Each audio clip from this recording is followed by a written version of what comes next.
Workforce उभा करत असताना तुमच्यासमोर काही चॅलेंजेस आले का? म्हणजे आता घरात स्वयंपाक तर करायचाच आहे, पण आपण कामासाठी पण स्वयंपाकच करायचा आहे. ते नाही तेवढं वाटत. काय माहिती आहे, घरामध्ये आपण स्वयंपाक करतो ना, त्याचे काही पैसे नाही मिळत. इकडे तुम्ही तेच काम केलं तर त्याचे पैसे मिळणार आहेत. त्यामुळे येणाऱ्या बायकासुद्धा तशा करायच्या म्हणजे आणि प्रत्येकीला ना हे ह्याच्यात ती काहीतरी वेगळं करून दाखवते, ह्याच्यात काहीतरी हे करूया, असंही एक उत्सुकता असते. त्यामुळे तसा वर्कफोर्सच्या दृष्टीने नाही फरक पडला. पुढे-पुढे मग पॅकेजिंग अमुक-तमुक मग त्याच्यामध्ये स्किल आवश्यक लागलं, की हे पॅकेजिंग नीट करता झालं पाहिजे, हे असंच झालं पाहिजे.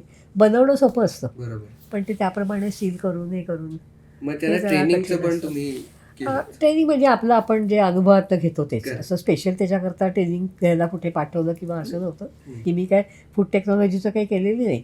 पण हं. हा एक मात्र आहे, की हे पदार्थ करत असताना मला कुठेही अशी केमिकल अशी नाही, पण म्हणजे तांत्रिक अडचण कुठे लागली, वाटली किंवा हे आपलं काहीतरी अडचण आहे. आता एक वेळेला माझं असं झालं होतं, की मी पुलावची बॅच केली. पण त्या पुलावच्या बॅचला मी ज्या पद्धतीने करत होते त्याच्यातनं करताना एक बॅच मला दुकानातनं सुद्धा मागवून घ्यायला लागली, कारण त्याला वास यायला लागला. हं. मग माझी एक मैत्रीण आहे, ती म्हणजे आज खूपच मोठी व्यक्ती आहे ह्या क्षेत्रातली, स्मिता लेले म्हणून. युनिव्हर्सिटीच्या त्या ह्या आहे सर्व्हिसला. तर ती माझी नात्यातच आहे. हं.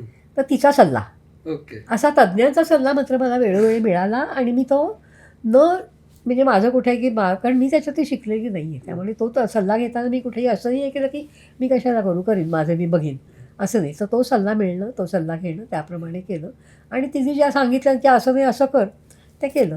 त्यामुळे मग फरक पडला.